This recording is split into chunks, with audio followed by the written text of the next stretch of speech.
Welcome back to NOLA Motorsports Park as we are kicking off the first race of the year for the Formula Regional Americas Championship. Good afternoon. My name's John Fippin. Seated alongside of me, the Jensen Motorsports driver making his debut here this weekend, Parker Wallin. Parker, welcome to NOLA, and you've got to be pretty pleased with the job you did this morning.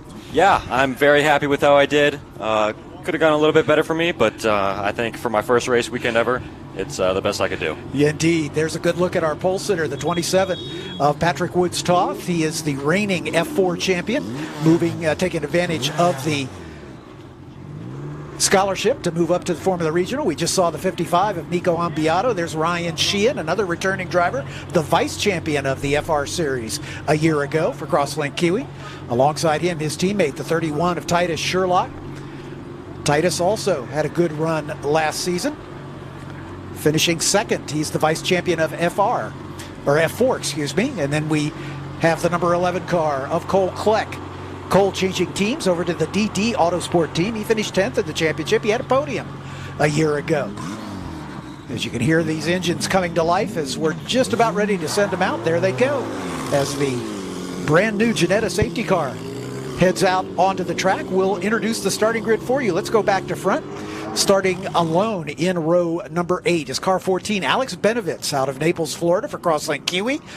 On the outside of row number 7 is the 07 of Anthony Autiello out of Cranston, Rhode Island. He drives for Momentum Motorsports. Great to have Phil Picard and Momentum back in our paddock. Next to him, the 17 of Justin Garrett out of Miami, Florida for the Speed Factory. In row number 6, car 77 is James Lawley out of Halifax up in Canada. He's in the Kart Bond Racing Team for the Atlantic Racing Team. Next to him in row 6 is the 24 of Kevin Jansen, the veteran in the field.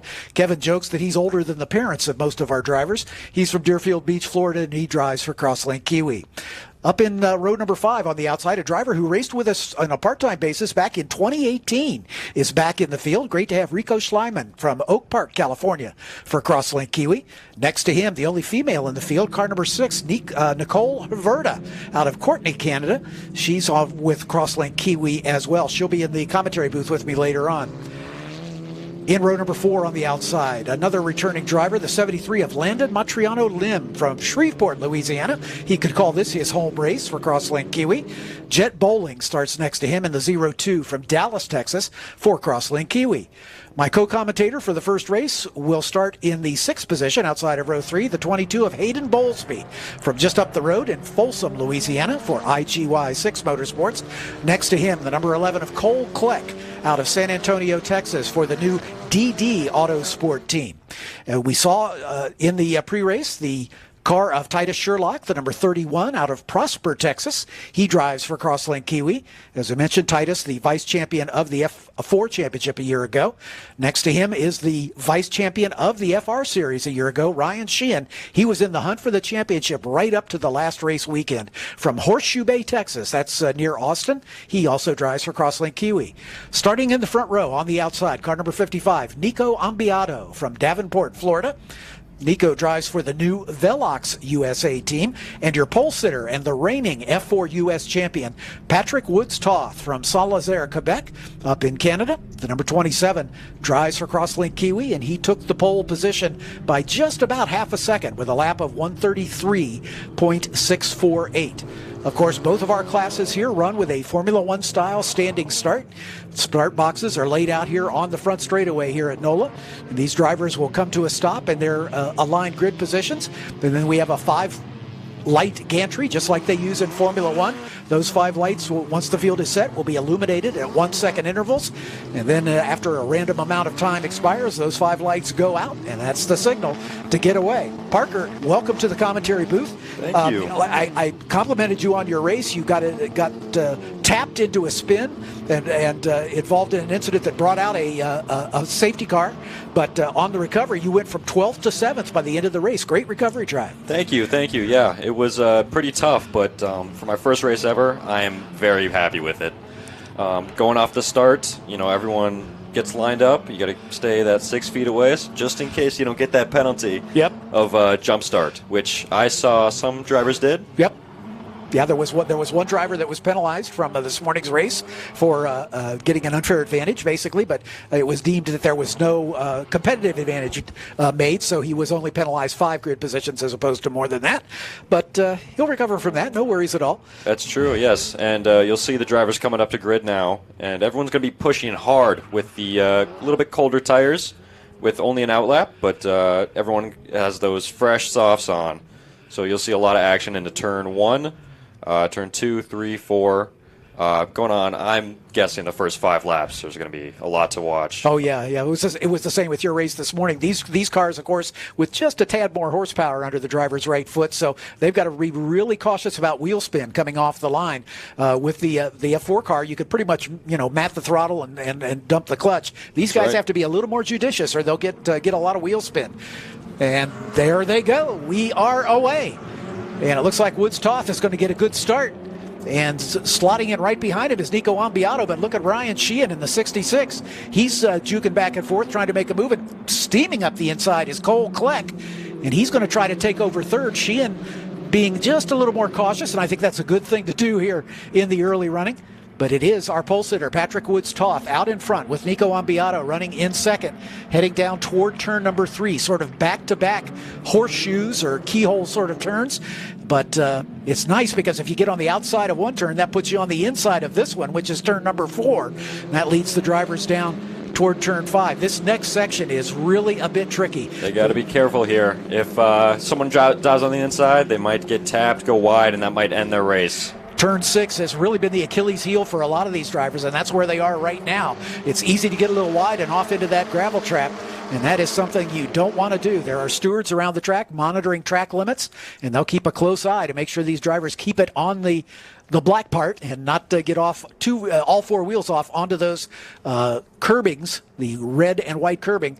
You can certainly put 2 wheels up there, but you can't get all 4 off or there'll be a penalty assessed. Looks like our first, second, and third place battle is a good one as they're working their way through turn 14 now for the first time. And it is the 11 at the front. Kleck has been able to take over the lead. That puts Patrick Woods-Toth back into second spot. And then right behind him, Ryan Shehan. Kleck is diving over to the inside, trying to break the draft just a little bit, but it's still early days. We've got 28 minutes yet to go. Nico Ambiado looking to try to retake that second spot. Then behind him, the 31 car of Titus Sherlock. There's the 6 of Nicole Havrda, and the 02 is off the pace. Into the pits already. Jett Bowling. Oh, he's got a punctured tire. That's a puncture. Yeah, I don't know whether he got tapped by somebody or maybe ran off course.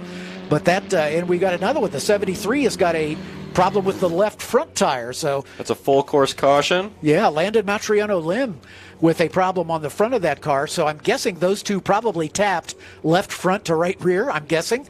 We didn't see that incident, but that flattened both those tires. And let's see, they have not dispatched the safety car just yet.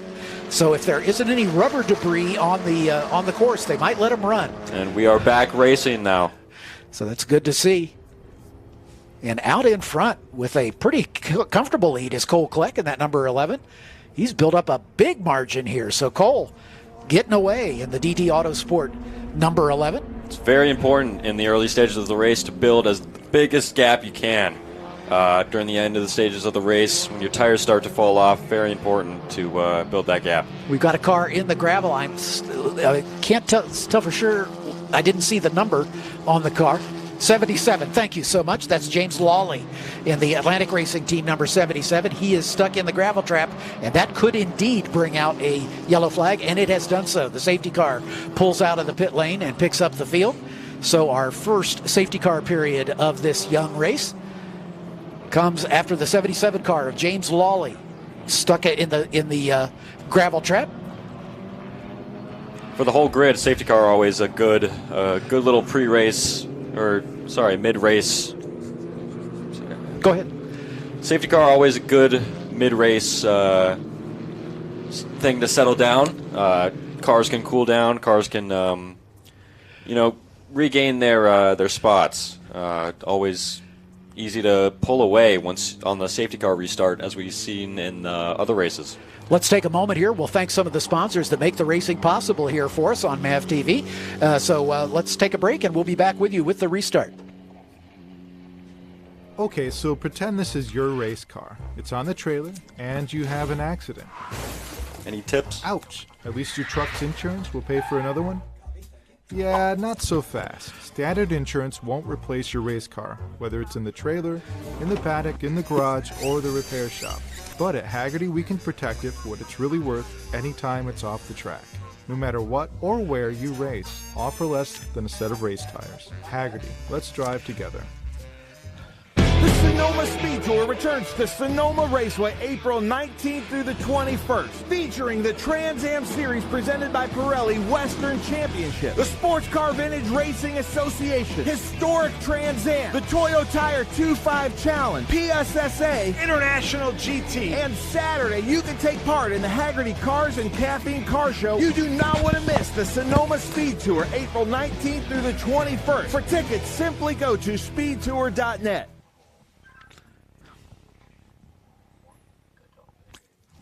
And welcome back to NOLA Motorsports Park as we have a car stuck in the gravel trap. The number 77 of James Lawley from Halifax, Nova Scotia. Put the Atlantic Racing Team number 77 in the gravel. You can see the corner workers, the safety workers on the scene, and they'll get that car winched out. He'll probably be able to continue under his own power, but sadly he will go a lap down with that.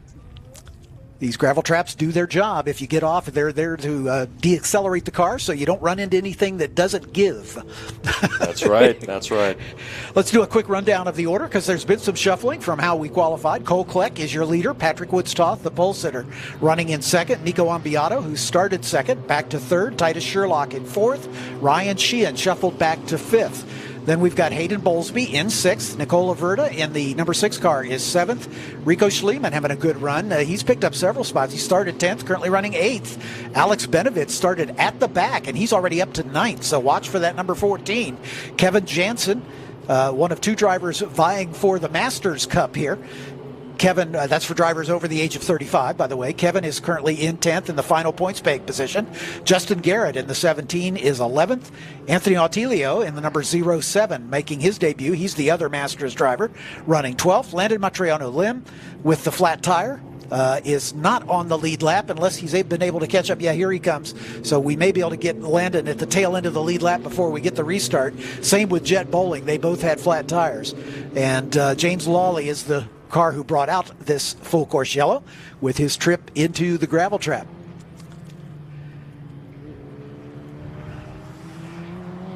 Getting a good look at our leader, Cole Kleck, who started all the way back in 5th position, and he has just really barged his way forward.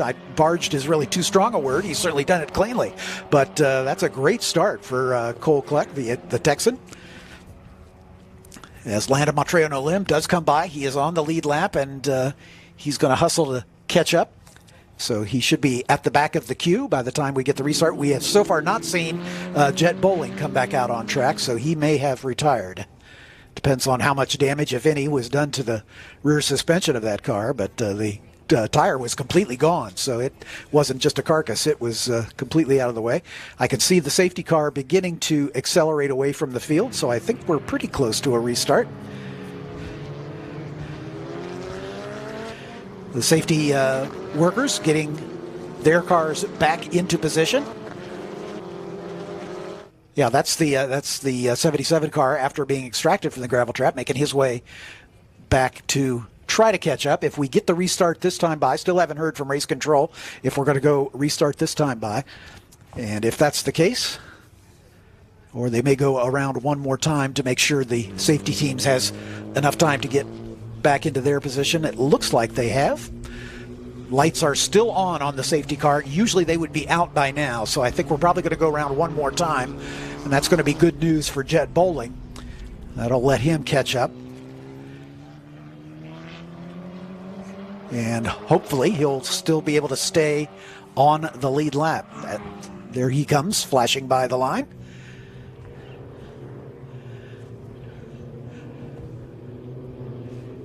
And he's still being scored a lap down, so it looks like he had lost a lap. Didn't get out of the pit lane quite fast enough. So we'll go around one more time behind the safety car. Parker, most of your racing up to now has been karting. I know you karted in your native Minnesota, but also in California and Texas. How have you found the transition from a go-kart to this kind of car? That's true, yeah. I did race out in Texas and California, but this kind of racing is so much better. So much better. The cars are a lot faster. The community is amazing. Yeah. I've had so many people willing to help and support me through moving up from karting. Yeah. But also there comes a factor, it's a lot more competitive. Yeah, yeah. People can capitalize on your mistakes so much more in this league compared to karting. And with karting, it's all about, you know, who can send it in the corner the best, who can drive the fastest. Now it's all about strategy and how consistent you can be, which I think is amazing. It's so much fun. Yeah, and the other thing, everybody's in equal equipment. In go-karting, of course, there are folks who can throw a lot of money at it and get the unfair advantage, for want of a better term.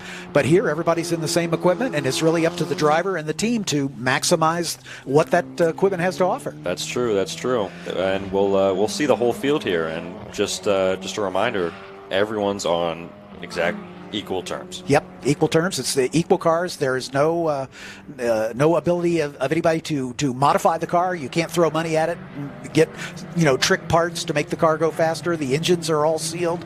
It's all done to make it really a showcase for the driver and the team, and that's what we love to see in these entry-level series. It really gives you a chance to hone your racecraft. Close quarters racing throughout much of the field we've seen so far this series, and this is the start of for the FR Championship. We started in 2018, so this is the start of our 7th year. The beautiful new Janetta safety car. James Rogerson at the helm. He's been our safety car driver for many years. James, a pretty good racer in his own right down in Texas. Does a lot of vintage racing as well as SCCA racing. He's been at the runoffs many times. In fact, his son, and his grandson all competed in B-Spec at the runoffs 2 years ago. So that was a nice thing that you don't often see. We are going back to green. The safety car has pulled into the pit lane. Cole Kleck brings the field around. He's permitted to accelerate any time past just about here. And we're just waiting for him to drop the hammer. He does. The green flag is already in the hand of the starter. Kleck is going to weave a little bit to see if he can break the draft. Patrick Woods-Toth and Nico Ambiado stay right in his wheel tracks, getting the advantage. Woods-Toth looks like he's got a run. He tries to pop to the inside, thinks better of it. Titus Sherlock right behind him, then Ryan Shehan. Cole Kleck on colder tires. After a couple laps behind the safety car, you got to build the heat back up. Do you find, Parker, that they reheat pretty quickly, or do you really need half a lap or so to get them back up to temperature? It takes half a lap, even more than half a lap. It's crazy how much the tires can cool down even by slowing down. Yeah, exactly right. Oh, we have another spinner. The 73 is going around. Landan Matriano Lim. Landon's having a terrible day. He got tagged and had a flat tire, and now he has spun it, and it looks like he is stuck. I believe that's him right there at the exit of turn 2, just at the entrance to turn 3. In fact, I think there may be 2 cars involved. I think that's Landan up there just at the turn-in point for turn number 3. That is 2 cars out, I believe.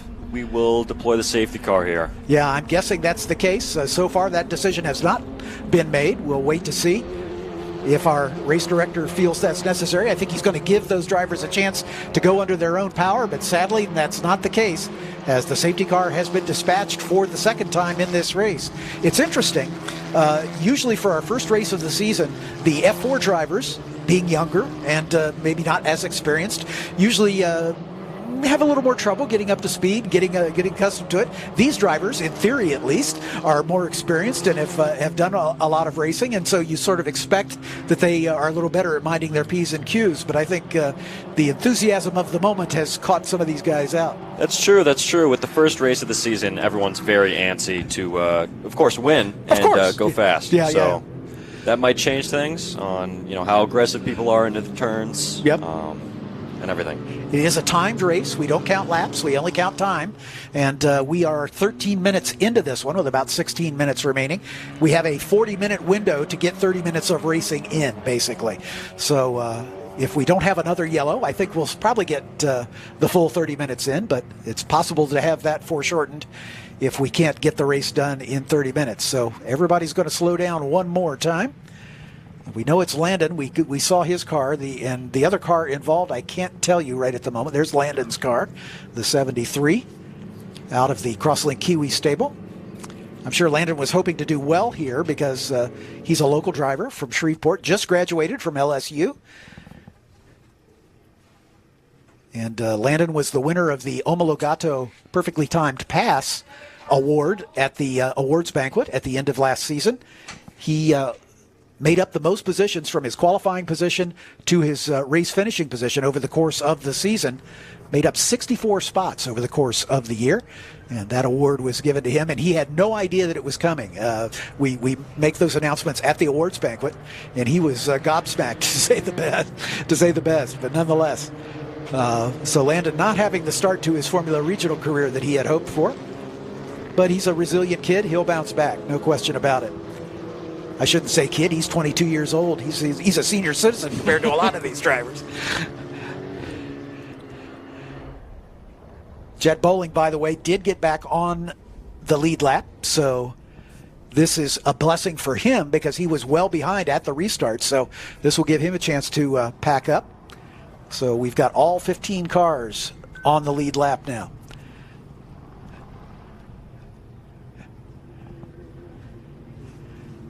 We're going to go around at least one more time. In fact, the race director, Scott Goodyear, has declared a red flag. Basically what that means is the safety car will come into the pit lane, the field will follow them, and the clock stops under a red flag. That's the reason for doing it, basically, so that we don't eat up all the time behind the safety car.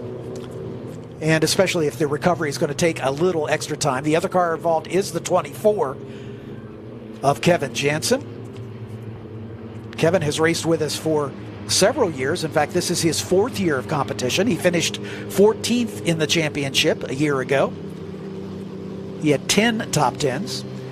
Although he currently lives in Deerfield Beach, Florida. He was born in Canada and was a member of the Labatt Blue amateur hockey team. They were U.S. national champs from 2019 through 2022. He's also a tennis and backcountry skiing enthusiast. Interestingly, Anthony Autilio, who's the other driver vying for the Masters Cup this year, also is an avid athlete. He's a competitive cyclist as well as a skier. He's raced in SCCA competition in Formula B, Formula 1000, which is a light, very nimble single-seater race car.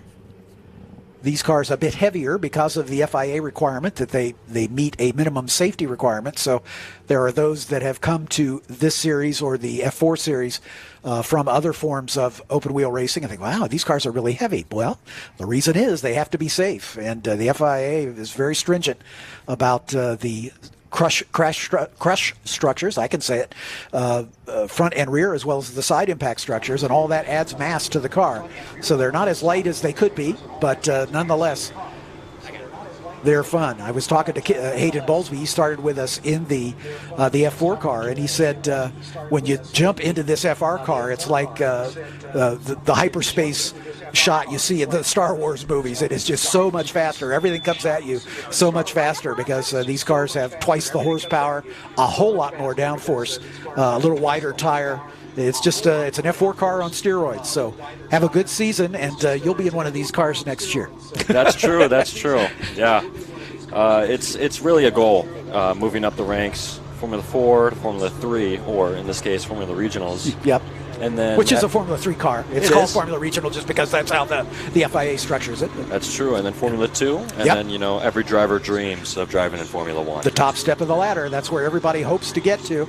It's not easy to do, but, you know, with Andretti trying to get a slot, in the Formula One World Championship. He's got some politics to work his way through. I'm a big follower of Formula One, and I think Michael Andretti deserves a slot in that championship, and he's made it clear that he wants to get American drivers involved. In fact, they've already opened their new facility in England at Silverstone, and he's made an announcement just this week that he's going to field an F3 and an F2 team because he wants that ladder series. He wants to be able to bring drivers over from the U.S. and get them into the running for a seat. We haven't had an American in Formula One for quite some time. And it would be great to see, especially since we now have 3 Formula One races in this country now. Let's do that. Let's do that again, shall we? That's true. Yep. Yep. Absolutely right.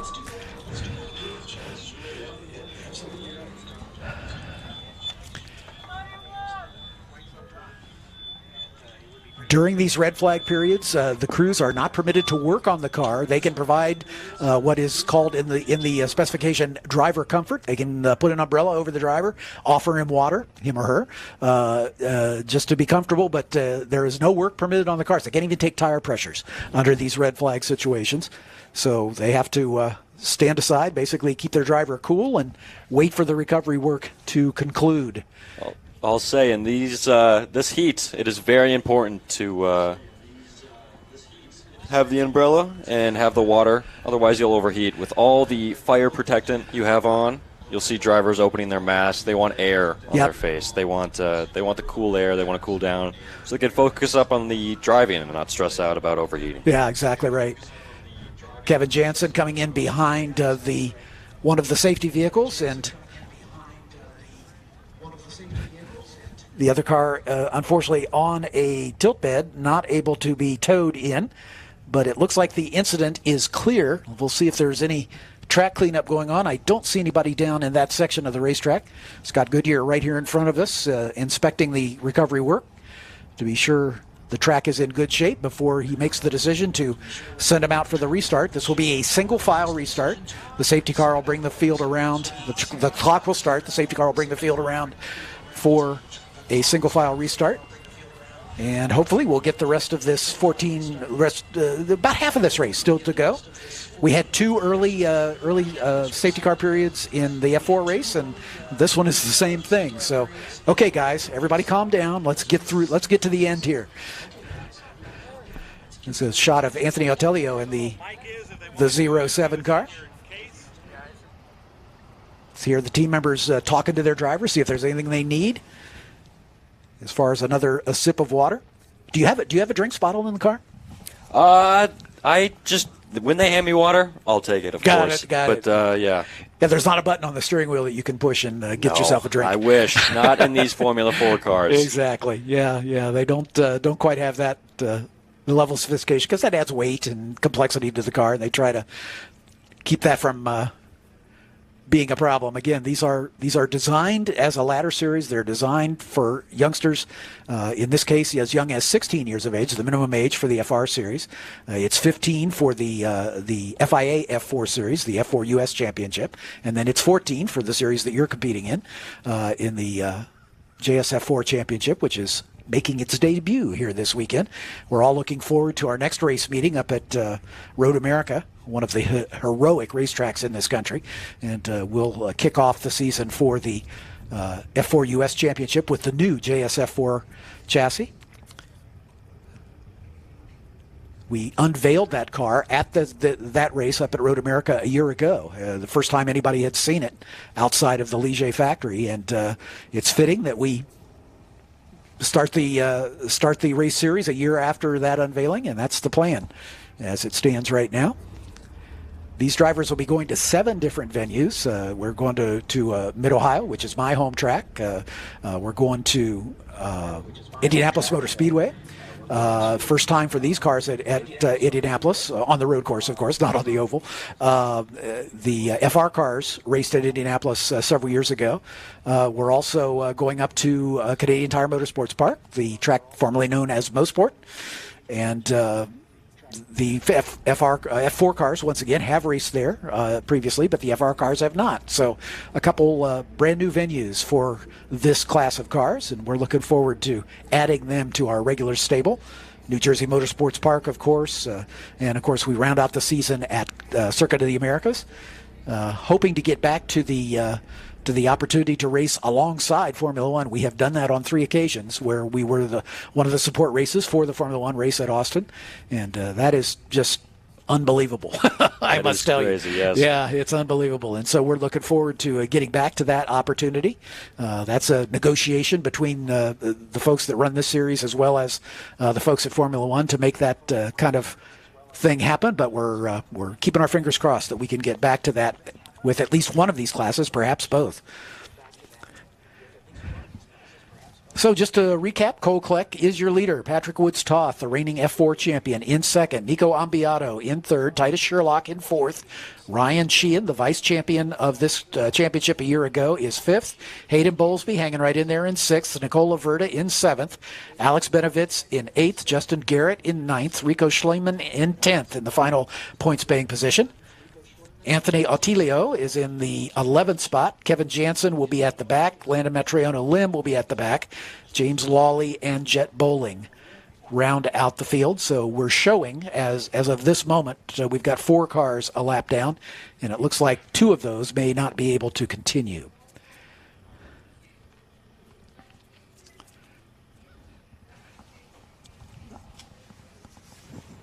The safety vehicles seem to be heading back to their staging area, which would indicate that the cleanup has just about concluded.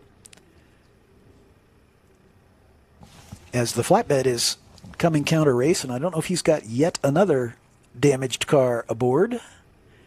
Looks like he does. It looks like, yeah, there's another car involved in that St-Lazare. And they're going to pull off so that we can get back underway. That's Matriano Lim's car, so he will not be able to rejoin. We saw Landan pounding on the steering wheel after he got together with another car and knocked himself out. So, yeah, he was not happy, which I 100% understand. Yeah, especially when it's not your fault. Yes. Yeah. I mean, you can attest to that, as that's what happened to you. You got tapped in the rear and spun. With the amount of time and effort these drivers put into the races, all feelings are on the table. Yeah. Exactly right. And especially the first race of the weekend, you don't quite know what to expect, and everybody's kind of feeling each other out. That's true. It's a learning experience. You got 2 more races this weekend, and in this case, we got 18 races throughout the course of the year. So there's plenty of time to recover. If you have a first weekend that doesn't go the way you want, it's not a problem. You've still got a chance. And the Ginetta safety car rolls away with the field in tow, and we are 1 lap away from a restart here. The clock now begins to run. Like I say, we're just past half distance with about 14 minutes remaining. I'm guessing it'll be about 10 minutes when we get back to the green flag. Takes about 4 minutes or so to get around the track behind the safety car. And you'll see cars weaving across the track, trying to warm their tires as best as they can, get them up to the optimum temps before going green. They also pick up a little debris when you're running around behind the safety car, so everybody wants to get the tires cleaned off and warmed up. And it looks like the 02 of Jett Bowling will be the last car running. And he is shown a lap down, as is Benovitz, Lawley, and Bowling. When they come by the line after the restart, they may get on the tail end of the lead lap, but we'll sort that. But there's your leader, Cole Kleck, in the number 11. With the new DD Autosport team. He had a podium a year ago, finished 3rd at Circuit of the Americas at the final race. He raced with us for 2 seasons in F4 as well. He finished 16th in 2022 and 28th in the championship last year in a partial season. In fact, he started the championship last year in the F4 series and then changed teams and moved up to the FR series for the second half of the season in preparation for a full season in FR this year. And he's put it to good use after qualifying inside of row 3. He finds himself at the top with an aggressive first stint. So we'll see if he can make it happen. But that driver behind him, the 27 of Patrick Woods-Toth, a very measured driver. I mean, he won the championship last year, and he only won 4 races, but he was on the podium 10 others. So 14 races out of the 18, he was either first, second, or third. And that kind of consistency wins championships. And, Patrick is not the kind of driver that throws caution to the wind and, win at any cost. He knows, hey, if I've got a second place card today, that's what we'll take, And that's exactly the kind of maturity that we look for.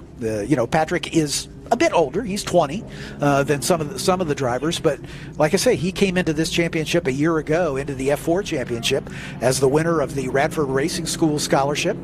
He was the protege of Ron Fellows up in Canada. He's a native of Quebec and had great success. He was a Canadian national champion karter and came into the series last year for the first time, not really expecting to do anything. He thought, hey, I'll race go-karts for another year.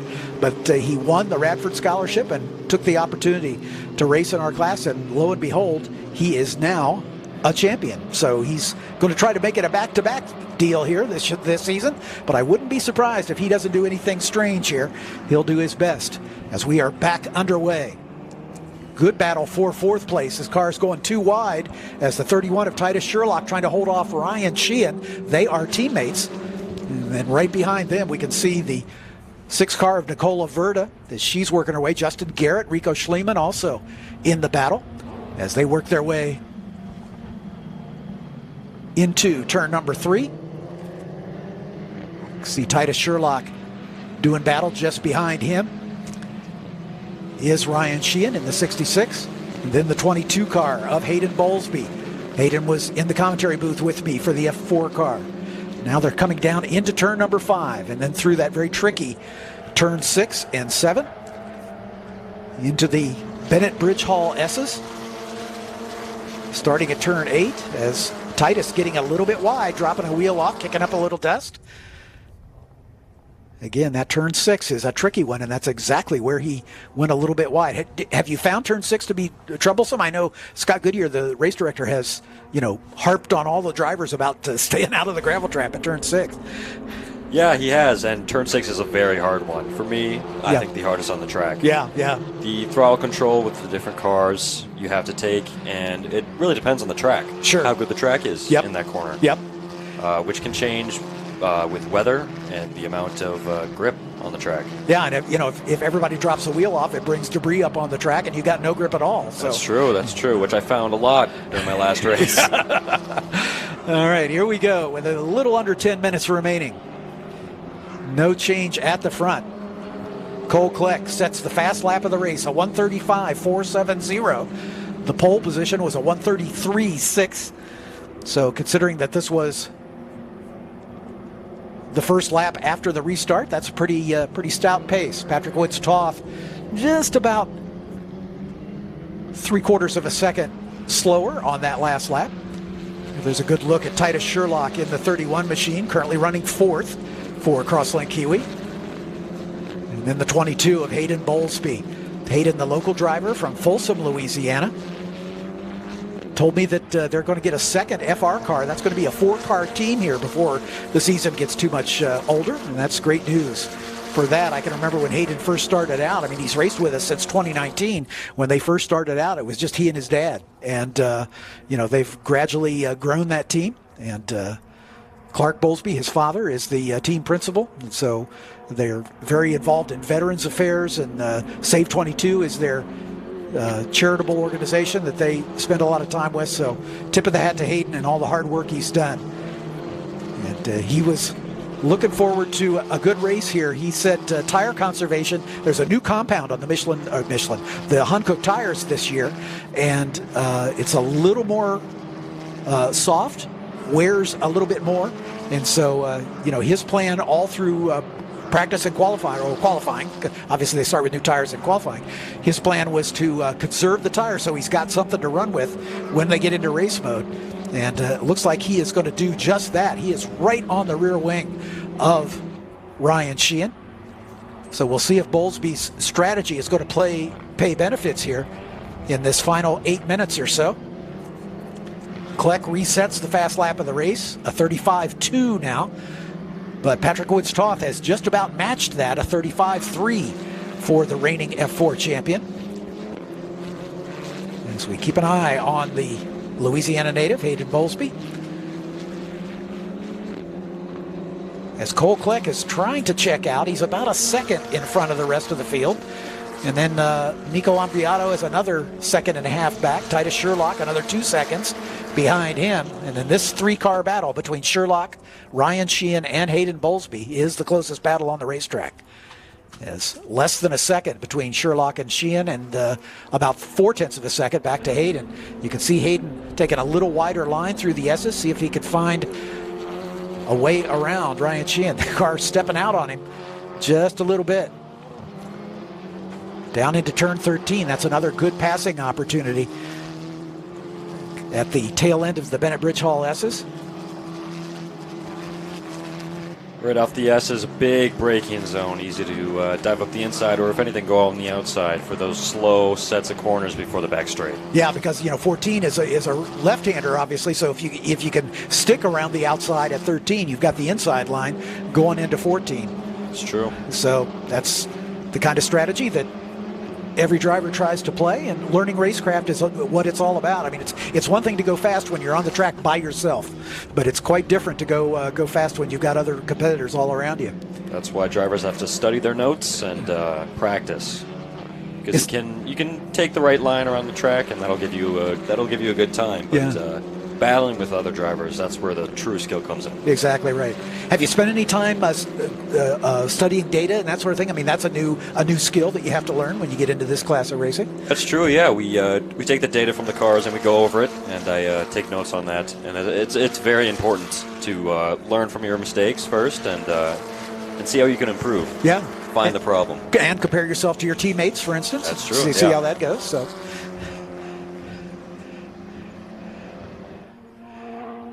Kind of settled in here as we keep an eye on this 3-car battle. The leaders have begun to get away just a little bit more, as now in front of Titus Sherlock is almost 5 seconds to the leader, Cole Kleck, with over a second lead.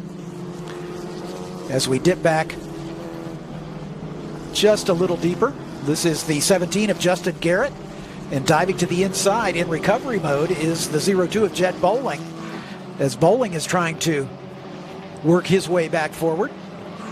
He is right behind Garrett now, so that will move him up a spot into 10th. Again, points are only scored for your finishing position. There are no bonus points for leading the most laps or fast lap of the race. It's strictly finishing position. So Jett Bowling is trying to get himself into the top 10. See the number 2 here trying to use the draft, go around the outside here. A great spot for overtaking, as he just does not get it done. Oh, he yeah, he did. Oh, he does. He does the over-under, if you will. And it looks like the 17 of Garrett maybe left the braking a little bit too late, and that allowed Jett to get down to the inside of him. So he moves up another spot. Back to the front we go, as Cole Kleck, as you can see, all by himself with about 4 minutes to go. This is his race to lose for sure, as he's maintained a pretty consistent 1 second, just a little more. Then Nico Ambiado dropping back behind the second place runner, Patrick Woods-Toth. He's about 2.5 seconds behind Patrick, and then Titus Sherlock another 3 seconds behind him. But Nico Ambiado, who we're riding with right now in the 55 car.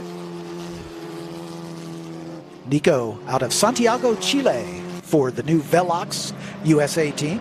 He raced with us in a partial season a year ago, finishing 37th in the championship. He has multiple karting titles in his native South America. As we turn our attention back to the front, good battle at the front. Nico Ambiado at third is kind of in the rocking chair, we call it. He's got room in front and behind. He just needs to hit his marks and get this car to the finish, as we're down to about 3 minutes remaining. It doesn't look like he's got the pace to run down those guys in front of him, although his best lap is only about half a second off of Patrick Woods-Toth. As we look at the fast laps of the race, Cole Kleck has the fastest, Woods-Toth second, Ambiado third, pretty much the way they're running on the track. So Nico's doing a good job. He is on the box as it runs right now. He started in second, gave up a spot to Cole Kleck, as we mentioned. Cole got around both himself and our pole sitter. Speaking of which, there is Patrick Woods-Toth in the number 27 car. It's interesting, in years past, we've had some drivers who have had no trouble making the transition from the F4 car to the FR car. But we had one champion, Josh Carr is his name, and he was, all-conquering in the F4 car, but just never got to grips with the FR car. He just wasn't as successful in the FR car. And it requires a very different driving style. Because of the turbocharged motor, there's some lag to contend with, and it's got a lot more downforce, so it requires a little different hand, as the white flag is in the hand of the starter. And we are headed for our final lap here, as the leader is coming onto the front straightaway and under the starter's stand. Let's see if Patrick Woods-Toth has kept anything in reserve as they head down into turn number 1 for the final time. The Cube 3 turn 1. Cole Kleck keeping it up. You can see the bumps as the suspension working overtime coming through turn 1 and 2. Down into the left-hander at turn number 3, and then back to turn 4, an equal radius right-hander. And then into the fun part, turn number 5. Is that car handling the bumps pretty well? Patrick Woods-Toth right there behind him. So Cole Kleck heading for that tricky turn 6. Drops a couple wheels off to the outside, but he's okay. Into turn 7. And now into the Bennett Bridge Hall S's on the final lap.